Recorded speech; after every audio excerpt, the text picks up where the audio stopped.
Saudara Pariman.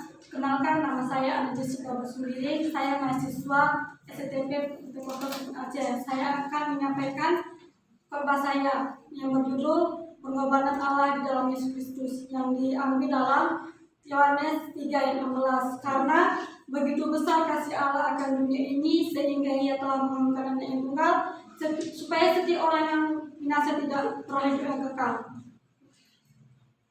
Yesus mengorbankan semua berharga yang ada pada demi menyelamatkan manusia. Bagaimana pengorbanan Allah di dalam Yesus Kristus bagi manusia? Yang pertama, Yesus meninggalkan tahta di surga.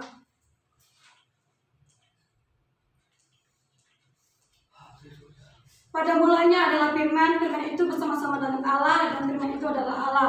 Nah, di sini kita sudah tahu bagaimana Yesus berkata itu.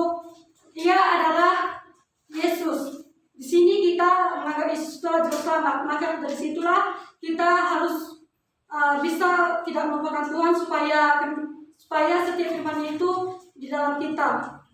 Yang kedua, Yesus rela jadi miskin dalam 2 Korintus 8 ayat 9.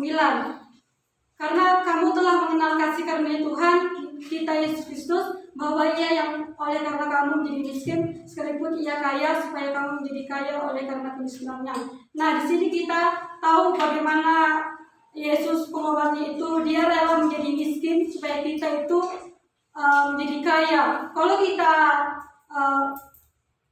kita bisa mengenal Tuhan Yesus, kita akan setiap apa yang diinginkannya, supaya Yesus itu tahu bagaimana hati kita. Makanya di sini Yesus itu rela menjadi miskin supaya hidup manusia itu menjadi kaya. Kaya itu kaya seperti kasih karunia Tuhan.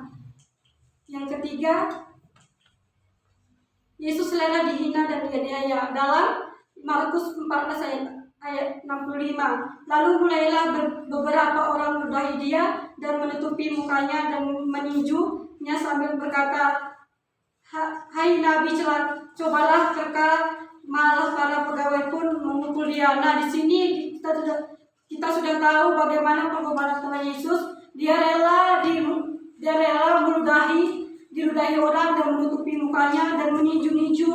Bagaimana hati Yesus itu, pengorbanannya. Disinilah kita lihat bagaimana pengorbanan Yesus itu pada manusia.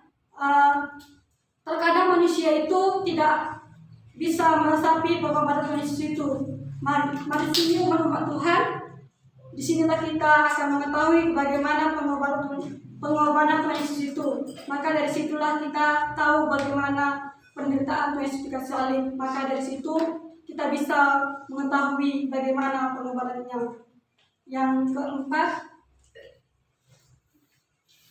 Yesus rela mengorbankan nyawanya dalam Yohanes 3 ayat 16. Karena begitu besar kasih Allah akan dunia ini sehingga Ia telah menurunkan Anak yang tunggal, supaya setiap orang yang percaya kepadanya tidak binasa, melainkan beroleh hidup yang kekal. Nah, di sini sudah ditampilkan ayat karena begitu besar kasih Allah akan dunia ini. Nah, kita tahu kasih Allah itu tidak berubah-ubah. Maka di sini kita harus mengenal kasih Tuhan itu. Karena begitu besar kasih Allah. Kasih Allah seperti apa? Sebisanya Tuhan Yesus itu merelakan Dia mati di kayu salib itu. Kasihnya begitu besar untuk penderitaannya pada manusia. Setiap manusia itu berdosa, maka di sini Yesus mengorbankan kasihnya pada kita supaya kita bisa dihapuskan dosa-dosa kita. Maka Yesus itu mengorbankannya nyawanya sendiri untuk manusia. Nah, disinilah saya akan menyimpulkan semua hasil khotbah saya. Pengorbanan Kristus adalah dasar utama pengorbanan hidup orang Kristen. Dalam Yohanes 3 ayat 16 sudah dikatakan pada saya tadi, karena begitu besar kasih Allah akan dunia ini supaya setiap orang yang supaya setiap orang yang beroleh kasih karunia. Nah, di situ kita sudah mengetahui betapa besarnya kasih Tuhan pada kita. Di sini umat Tuhan, marilah kita selalu bersyukur pada Tuhan. Segala yang dikorbankan Tuhan Yesus pada kita, kasihnya, pengorbanannya yang Engkau salib, kita sudah tahu bagaimana dia menderita, dicaci maki, diludahi, dan dia pun tetap kasihnya itu tidak berubah-ubah. Demikianlah khotbah saya